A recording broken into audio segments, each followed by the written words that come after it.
أنا كينة الهلال. يمكن نبان صغيرة ولكن الدور ديالي كبير في حماية الجسم من الحمل.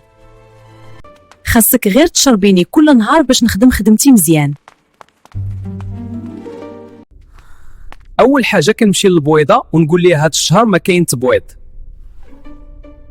كنحبس خروج البويضه باش ما تبداش القصه ديال الحمل. كنخلي الافرازات في الدخله ديال الرحم غليظه شويه، وهذا الشيء كيصعب الطريق على الحيوانات المنويه باش يدوزوا. حتى الرحم كنخليه ما يكونش واجد باش ما يتبت حتى حمل.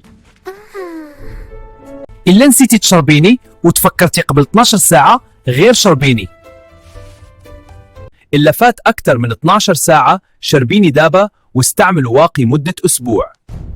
أنا كينة الهلال، صغيرة في الحجم ولكن كنعاون بزاف إلا استعملتيني بطريقة صحيحة.